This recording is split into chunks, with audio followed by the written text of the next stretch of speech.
mais pobre em Manassés, e eu sou o mais moço da minha família. Então, e tornou-lhe o Senhor: eu serei contigo, e tu farás os midianitas, e tu vencerás os midianitas com um só homem. Louvado seja o nome do nosso Deus. Então aqui está um pouco da história de Gideão. Gideão era um homem de guerra, um homem valente, só que ele ainda não tinha descobrido a sua força, a sua potência. Por quê? Quando a gente acha que a gente não é capaz, a gente não vai em busca daquilo que a gente quer, né? A gente não vai em busca de conquistar o que está na nossa frente. E por que Gideão, uma das primeiras coisas que Gideão questionou a Deus foi quando ele disse ao anjo, quando o anjo disse: vai nessa tua força, homem valente. Aí Gideão lhe respondeu: ah, Senhor meu, se o Senhor é conosco, por que todas essas coisas nos sobrevêm? É um modo de a gente questionar Deus e a gente dizer para Deus assim: mas se tu é conosco, por que tem vindo tanta luta para mim, né? Quando a gente está passando por prova, a primeira coisa que a gente pergunta: mas se Deus é comigo, por que tudo isso tem sobrevindo a mim, né? Ou na minha família? Mas às vezes a gente esquecemos que algo faz com que nós passamos pela prova. E Deus às vezes Ele prova nós. Deus prova nós para ver se nós somos fiéis a Ele. E o que aconteceu aqui com Gideão e com o povo de Israel? O povo de Israel estava acuado, com medo dos midianitas, é porque o povo de Israel foram rebeldes a Deus. Aqui no versículo 9 fala que Deus disse a Gideão, no versículo 9 ele diz: eu vos livrei das mãos dos egípcios, e todos os quantos vos oprimia, pus adiante de vós, e dei a sua terra. Eu vos disse: eu sou o Senhor, vosso Deus, e não terás outros deuses dos amorreus. Não tem mais ao Deus dos amorreus. Então aqui nós vemos que o povo de Israel ele estava passando por essa prova, que Gideão estava na frente da batalha, porque eles tinham desobedecido a Deus, eles estavam temendo ao inimigo, né? Aos deuses que não eram deuses. Então tudo ali tinha uma falha no meio daquele povo. Aquele povo ali estava passando por provações, porque eles não confiavam mais em Deus. Eles não confiavam mais no Deus de Israel e estava sendo desobediente a Deus, temendo aos deuses dos amorreus. E Deus não agradava que o povo, né, tivesse medo dos deuses dos amorreus, porque aqueles deuses não eram nada. Então Deus colocou esse povo à prova, colocou esse povo para passar toda a dificuldade que ele estava passando. Quando o anjo apareceu a Gideão, ele estava tanto com medo que ele estava malhando trigo no lagar. É um lugar onde se pisa uva, né? O lagar não é lugar de malhar trigo. Mas para esconder dos midianitas, Gideão estava ali malhando trigo no lagar. Lugar de Gideão ter coragem de enfrentar e a luta, não. Ele se recolheu, ele ficou acovardado e estava ali temendo aquele povo. Mas o anjo de Deus chegou chegou e disse: não temas, vai em frente. E às vezes nós não queremos ir à luta, nós queremos desanimar.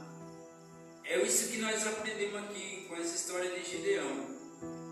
Às vezes nós desanimamos e escondemos aquilo que nós temos, né? De tanto Gideão e aquele povo passar por luta, eles só queriam se esconder. Ele não queria mais batalhar, ele não queria mais ir à frente. Era um povo que estava sem ânimo, desanimado, porque quando vem a luta, a primeira coisa que a gente fica é desanimado, né? A gente desanima, fica triste. E se Deus não vier para nos dar ânimo, nós somos vencidos pelo desânimo. Mas como Deus amava a Gideão e amava ali aquele povo, ele apareceu quando o Gideão estava ali malhando trigo no lagar. O anjo chegou e assentou-se debaixo do cavalo e ficou olhando a Gideão. Ficou olhando ali a maneira que Gideão estava ali naquela situação. Ele disse: o Senhor é contigo. Mas Gideão, ele disse: mas se tu és comigo, tu és conosco, por que tudo isso sobrevém? Tu não tiraste não ouvi falar de todas as maravilhas que o Senhor nos tirou da terra do Egito, mas agora entregou nas mãos dos midianitas. Quer dizer, Gideão estava questionando Deus. Ele estava dizendo: mas se tu é conosco, por que tu estás nos dando provas? Por que tu estás nos provando de novo? Por que não se entregou nas mãos dos midianitas? Mas Deus, ele prova a quem ele ama, né? Deus prova a pessoa e castiga também a quem ele ama. Muitos dizem: mas Deus não castiga ninguém, não. Eu já vi muita gente falar isso. Mas Deus não castiga ninguém, não. Eu já vi o pregador falar que Deus não castiga ninguém. Mas a prova está aqui na Bíblia, né? Que Deus castiga as pessoas. Ele castiga e prova as pessoas. Se nós for observar as Escrituras, tem várias passagens na Bíblia que Deus fala que Ele castiga e repreende a quem Ele ama. Mas não é por nós estar, às vezes, desanimado, não é por nós estar cabisbaixo, que nós vamos desistir da peleja. E Deus disse a Gideão: olha, vai nessa tua força, homem valoroso. Tu vencerás os midianitas com só homem. Se tu for à guerra com um homem só, tu vai vencer. Mas às vezes nós faz como Gideão. Nós não queremos ir à luta. E ficamos ali pensativos. Por que está acontecendo isso comigo? Por que vem as provas? Está escrito nas Escrituras, foi Jesus quem falou. Apocalipse 3:19.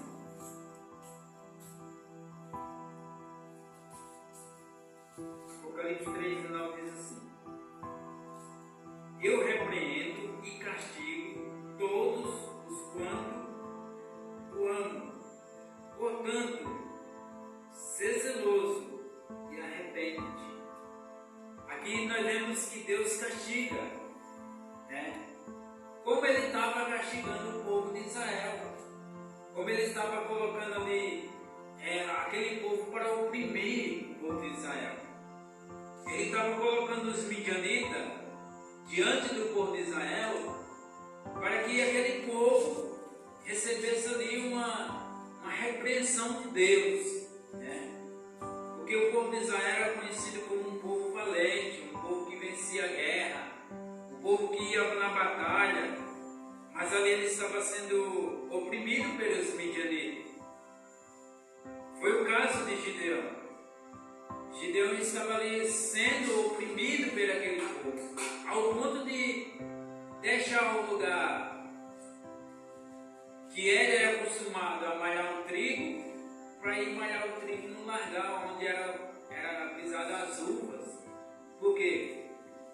Porque se eles, os midianitas, vissem eles malhando trigo em outro lugar, eles iam lá, tomavam deles.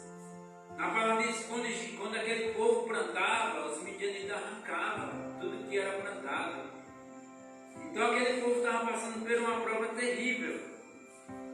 Pela consequência que é o povo diante de Deus tinha sido rebelde e por aquilo lá o povo estava pagando por todos os erros.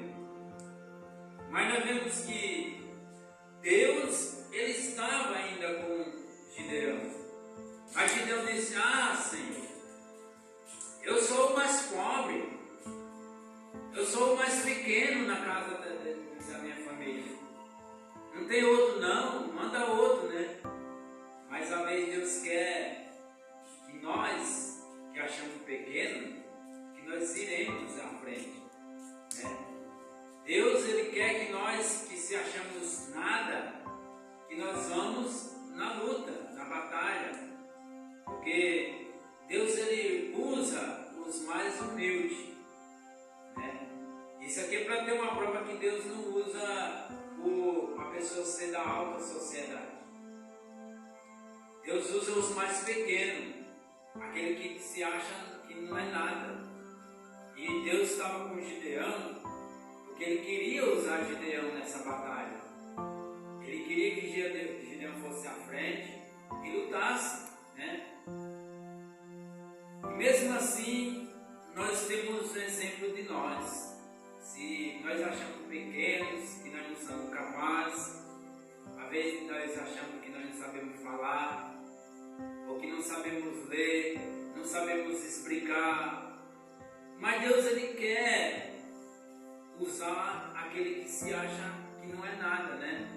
Igual Jeremias, que achava que não sabia falar.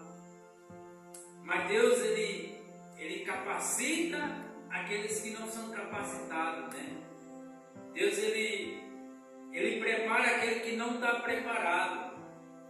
Por isso que o anjo apareceu a Gideão, porque ele se achava incapaz de vencer a batalha contra os midianitas. E se nós achamos também que nós somos incapazes, porque hoje nós não estamos lutando nem contra a carne nem o sangue, mas sim contra os príncipes, as potestades das trevas. A nossa batalha hoje é pior do que as batalhas que era de espada, né? Porque hoje nós estamos lutando com algo de espíritos malignos que vivem nas regiões celestiais, né? Então, nós temos que ir à frente, nós temos que lutar, porque a nossa batalha não é contra pessoas, mas sim é contra o inimigo que vem para destruir as pessoas. Mas nós temos a força de Deus, nós temos a capacidade do Espírito Santo para vencer essas batalhas, para vencer essas lutas espirituais. Por isso que nós temos que se preparar espiritualmente, né? Gideão ali, eu tenho certeza que ele estava tão desanimado que para ele tanto fazia viver como morrer. Já ele achava sem solução. Os midianitas podiam vir a qualquer momento e vencer eles lá, destruir todo mundo, porque ele se achava incapaz. Por isso que ele disse, eu sou o mais pequeno, eu sou o mais pobre da casa, no meio da minha família. Eu não sou nada. Mas Deus, ele olha para nós e nos dá ânimo, né? Aí ele diz, olha, homem valente, vai nessa tua força, tu vencerás os midianitas com um só homem. Realmente ele venceu a batalha. Realmente quando ele se dispôs, a Bíblia, se nós fossemos ler mais profundamente, nós vamos descobrir que Gideão, ele disse, já que é o Senhor que está falando mesmo, então vamos fazer a prova. E ele fez a prova com Deus. E toda a prova que ele fez com Deus, né, o anjo que estava ali mostrou para Gideão que era Deus mesmo que estava falando com ele, que era Deus que estava ali com ele. Então, se nós dispor e fazer prova também, nós vemos que Deus ele está conosco. Não importa a situação. O importante é nós fazer o chamado de Deus. E a Bíblia diz que Gideão preparou 30.000 homens para a batalha. 30.000 homens. Já pensou? Você ir com uma batalha com 30.000 homens? É muita coisa. Aí Deus olhou para Gideão e falou: não, Gideão, esse povo que tu está levando aí é muita gente. É muita gente. Então, daqueles 30.000 homens sobrou 300, né? Dos 30.000 homens só sobrou 300 valentes. Votou 9.700. Sobrou 300 homens, né?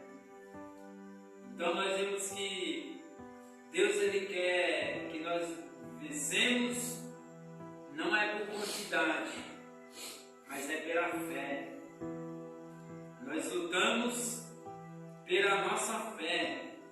E assim nós somos vencedores, nós somos vitoriosos. E a palavra de Deus é bem clara, né?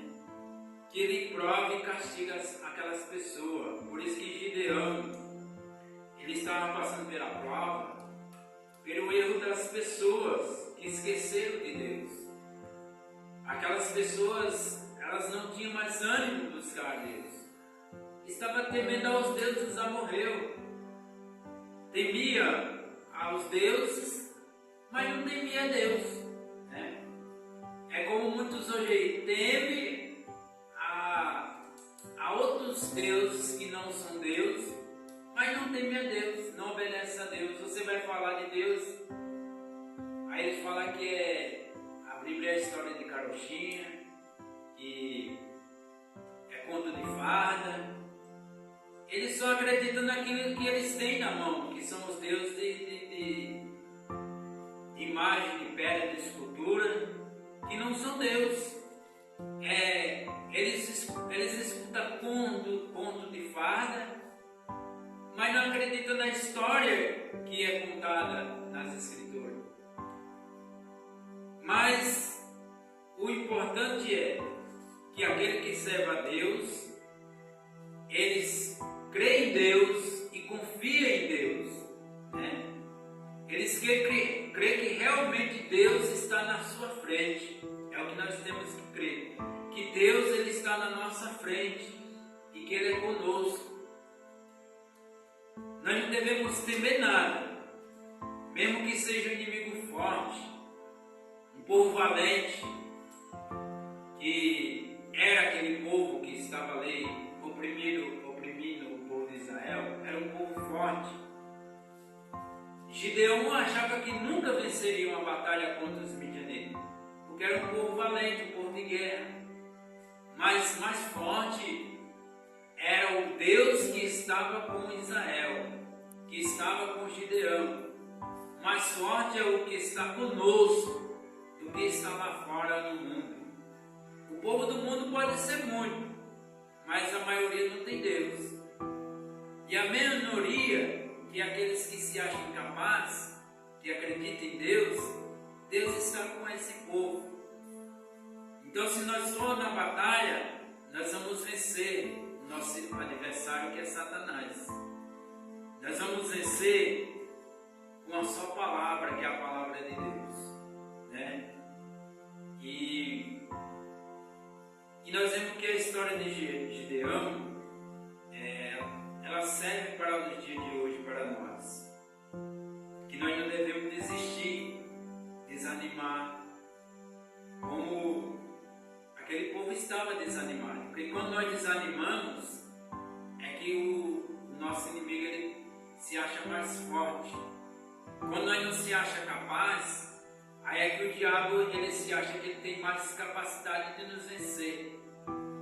Mas se nós acreditar em Deus, nós somos vitoriosos, Porque o sangue de Jesus Cristo, ele nos purifica de todo mal. Ele vai nos purificar de todo mal. E nós vamos ser vitoriosos pelo sangue do Cordeiro. Amém? Amém. Então, é uma palavra que nos exalta para que nós seguimos à frente. Mesmo com batalha, mesmo com luta, com prova, mesmo que às vezes nós achamos que o nosso inimigo é mais forte, mas Deus, ele é mais forte do que tudo. Deus é invencível. Deus não tem ninguém que vença ele. Pode vir todos os exércitos das trevas, que Deus ele vai vencer todos, né? E também o povo de Deus, forte, serão vitoriosos. Unidos, seremos invencíveis com Deus, né? Com Deus. Sem Deus, nós não somos nada, né? Como o Gideão fez. Sem Deus, ele estava ali triste, escondendo, se achando que era o mais fraco, o mais pobre. E ainda até questionou Deus: se tu é conosco, por que todas essas coisas nos sobrevêm? Por que tu nos entregaste, né, nos tirando do Egito, entregando as mãos dos midianitas? Se tu é conosco, por que tudo isso nos sobrevém? Mas nós sabemos que a prova, ela vem para que nós sejamos aprovados, para que nós vencemos a prova e seremos aprovados por Deus. Porque o obreiro aprovado é aquele que vence a prova, é aquele que vence as lutas da vida. Então, como o povo de Israel era aprovado naquele tempo, hoje nós também seremos provados mais ainda. Se nós achamos que a luta está grande, pode vir lutas piores ainda, né? Mas aquele que vencer, aquele que resistir à prova, esse é vencedor. Esse será chamado vencedor. Porque é como está escrito: bem-aventurado aquele que permanece firme até o fim. Porque esse será recompensado com sua vitória, com sua salvação. O seu galardão, que é a salvação que Deus vai nos dar. Então não tememos o mal. Não vamos temer a nenhum dos nossos inimigos que é espiritual. Mas vamos temer a Deus e estar firme com Ele. Só assim nós venceremos essa batalha. Só assim nós vamos vencer todas as provações, né?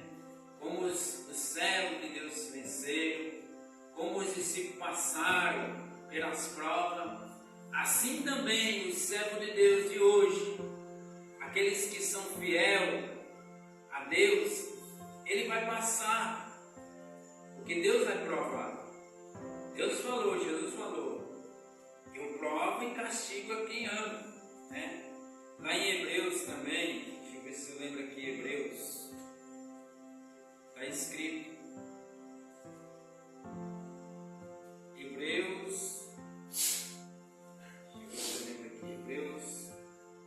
que Deus ele fala que ele castiga aos seus filhos.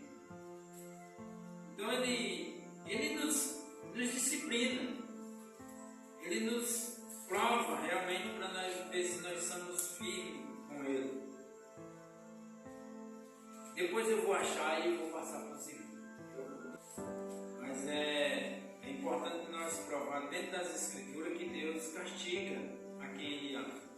E não só está escrito só em Apocalipse, não, está escrito em Hebreus, está escrito também lá em Tiago e também lá em Provérbios. Está escrito: Deus castiga quem Ele ama. É como...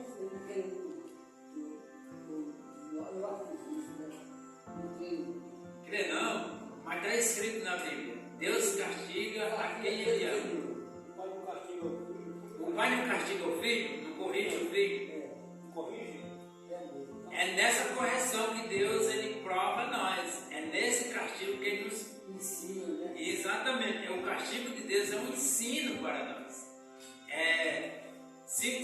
gente não disciplinar o nosso filho, ele vai crescer da maneira que ele quer. Então tem a correção do pai. E como nós somos cordeiro, né? Porque nós somos filhos de Deus por adoção, então ele nos castiga. Ele dá a sua correção.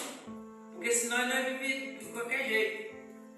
Mas ele castiga para que nós andamos certo com ele. Tanto o povo de Israel no passado foi castigado, porque a Bíblia fala em várias vezes, em vários versículos, que o povo de Israel, eles receberam castigo porque desobedeceram. É como o filho desobedece ao pai. Quando o filho desobedece ao pai, o pai coloca ele de castigo. Às vezes o castigo não é muito bom não. E mesmo assim é Deus. Ele coloca ali um castigo para que a pessoa ande certo. Aprender alguma coisa. Porque se a gente não castigar, se Deus não castigar a gente acha que nós somos donos do nosso próprio entendimento. Mas não é assim. Então Deus, ele castiga sim. Está escrito nas Escrituras. Ele castiga quem ele ama. Ele prova também. Entendeu? Então não tem esse negócio de falar, Deus não castiga ninguém não. Deus não tenta ninguém. Né? Porque como ele não tenta, ele não pode também ser tentado por ninguém. Tentar não. Quem tenta é o diabo, mas Deus não tenta ninguém. Exatamente. Se alguém falar que Deus tenta alguém, ele é mentiroso. Mas Deus, ele prova. Provar é uma coisa, tentar é outra. Deus não coloca você na tentação, mas ele castiga a gente. Deus não é 100% o tempo todo igual o povo fala, só amor. Deus é amor o tempo todo, Deus é bom o tempo todo. Não, Deus não castiga ninguém. Como eu já vi crente falar, não, mas Deus não castiga ninguém. Castiga sim, está escrito aqui. E quem falou não é mentiroso, o próprio Jesus falou, então ele não é mentiroso, né? Tiago falou, Paulo falou, Salomão falou. Então, esses que falaram estavam inspirados por Deus, então eles não são mentirosos. E o que está escrito aqui não é mentira. Deus castiga sim. É igual o povo fala assim, eu vou sair daqui, nós vamos sair daqui antes que venha a grande tribulação, porque Deus não vai castigar o seu povo. Ali não é um castigo, ali é uma prova que nós vamos passar. Nós vamos passar por essa prova da grande tribulação para nós ser aprovados no final. Para ver se realmente quem vai ser o servo e quem não é o servo. Então, aqueles que estiver vivo, ele vai passar pela grande tribulação sim. É uma provação de Deus. Então, Deus, como ele não poupou o povo do passado, ele também não poupa ninguém hoje não. Ninguém é melhor do que ninguém. Ninguém é melhor do que Pedro, ninguém é melhor do que Paulo, do que João, ninguém não é melhor do que Mateus, Tiago, ninguém é melhor do que ninguém, nenhum dos profetas. Nós somos seres humanos até mesmo mais falhos ainda um pouco, porque eles ouviam Deus falar. Deus falava abertamente. E por que hoje Deus não fala mais abertamente? Sendo que a Bíblia fala, eu sou o mesmo de hoje e serei eternamente. Deus nunca mudou e jamais mudará. Mas hoje você não vê mais Deus falando abertamente com ninguém. Por que será, né? E o povo do passado ouvia a voz de Deus falando. Gideão ouvia Deus falando com ele. Josué, Moisés, Elias, Eliseu. E o povo sabia que era Deus. E hoje não, você não escuta mais Deus falando. Por que será? E Deus fala que ele não mudou. Mas Jesus veio na cruz e mudou. Não, Jesus não mudou nada dele.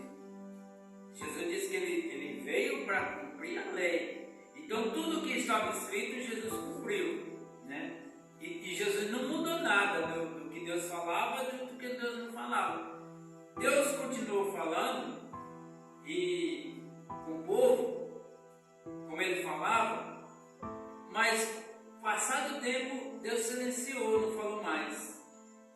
será, né? Será que o povo de hoje é pior do que os do passado? Eu tenho certeza que o povo de hoje está sendo mais rebelde que o povo do passado. De tanto o povo ser rebelde, Deus deixou de falar abertamente com o povo, né? Só que Deus prometeu lá em Joel que ia mandar o avivamento para a igreja. Ele falou que derramaria do Espírito dele sobre toda a carne. Isso já aconteceu, o avivamento da igreja. Deus derramou do seu Espírito sobre toda a carne. Só que hoje o povo de hoje não escuta mais a voz de Deus. Às vezes a gente escuta Deus falando na nossa mente, mas não escuta mais Ele falando abertamente igual falava antigamente. Quem estava aqui falando com Gideão era um mensageiro de Deus, era um anjo vindo da parte de Deus, era um representante de Deus, porque ele veio em nome dele. Então, tudo que Gideão ouviu era Deus transmitindo através do anjo. E hoje nós não vemos mais anjo vindo falar com o povo, né? Hoje você não vê mais, já teve. Eu já tive casos de pessoas que viu o anjo falar com ele. Eu vou contar aqui para os irmãos terem uma noção como é que é. Deus, através do anjo, ele vem e fala com a gente. Só que um irmão, ele estava na África, lá em Moçambique. Ele vinha de Moçambique e ia passar em 3 países que estavam em guerra, que era Moçambique, Serra Leoa e acho que era Uganda, eram esses 3 países. Ele vinha, era um missionário que era lá de Goiás. Ele vinha no caminho com um pedacinho de pão e um pouquinho na garrafa d'água. Como ele lá estava o país em guerra, não tinha como ele pegar carona, nem pegar carro para ir até o país que depois vir para o Brasil. Aí disse que andou vários dias de pé. Aí disse que chegou lá em Serra Leoa, já na divisa ali, de um país para o outro. Ele disse que quando chegou num certo lugar lá, tinha uma mãe com o menino deitado no colo. Aí ele examinou a mãe já estava até azulada, estava muito tempo lá, estava morta. Com o menino no colo, o menino estava vivo. Aí ele falou assim, já que a mãe morreu, não tem como fazer mais nada. Eu vou embora, pegar esse menino e vou deixar na primeira aldeia que eu chegar, eu vou deixar esse menino. Aí ele andou o dia inteiro e não achou nada, nenhuma aldeia. Não. Aí quando ele olhou na mochila que ele trazia, tinha um pedaço de pão que dava muito mal para ele e um pouco d'água que também, ou ele dava para o menino, ou ele tomava, ou o menino morria de sede ou de fome. Aí ele falou, não, eu vou andar mais um pouco e vou dar um pedaço de pão para o menino e vou comer outro pedacinho. Vou dar um pouquinho de água, quer dizer, quando ele pegou a criança, ele deu a água para o menino despertar, né? Que o menino estava mais morto. Aí ele disse que quando ele deu o pão para o menino se animou um pouquinho. Aí ele conseguiu a jornada dele. Aí ele falou assim, eu vou dar um pedaço para o menino, dar mais o resto da água e ou eu vou morrer ou o menino vai morrer. Só que quando ele disse que estava dentro, ele sentiu um negócio quente dentro da mochila e resolveu, pegou o menino, colocou assim, sentado no chão e foi olhar. Disse que estava um pão assim grande dentro da mochila dele, quentinho, como se tivesse feito na hora. Aí que ele foi lá no canto d'água que ele estava levando, disse que estava lotado de água. Aí ele pegou, começou a dar o pão para o menino e a água não acabava, nem o pão acabava. Então quando ele dava o pão para o menino, o pão não acabava. Quando ele dava água também não acabava. Até ele chegar numa cidade, que ele andou 3 dias para chegar numa cidade, aí ele conseguiu, as autoridades lá entregou o menino para o povo lá e seguiu viagem para o Brasil. Então, quer dizer que Deus ainda cuida das pessoas, né? Deus ainda cuida da gente, mesmo na necessidade de alcançar essa bênção de Deus multiplicar o pão e a água, né? Então isso é coisa que ainda acontece conosco. Mas a voz de Deus nós não vimos mais igual era ouvida, né? Agora nós ouvimos na nossa mente Deus falando conosco. Gideão teve o privilégio de ver o anjo e Deus falando com ele. Eu espero que também nós tenhamos esse privilégio de Deus falar conosco abertamente e nós temos discernimento que é Ele falando. Amém? Amém. E que nós possamos lutar com fé e coragem e adiante não temer os nossos inimigos. Que Deus nos abençoe. Oremos a Deus, Pai bendito, Deus de amor, Deus de misericórdia.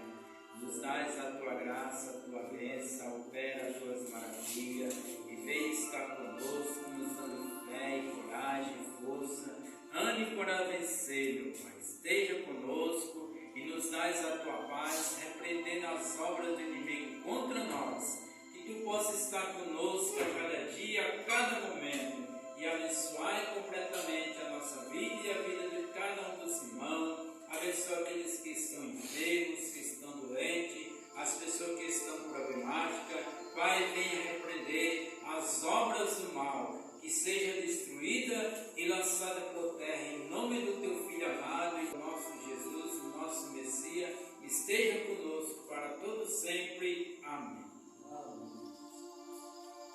Que a graça do nosso Salvador, o amor de Deus e a comunhão do Espírito Santo esteja com todos os irmãos. Amém?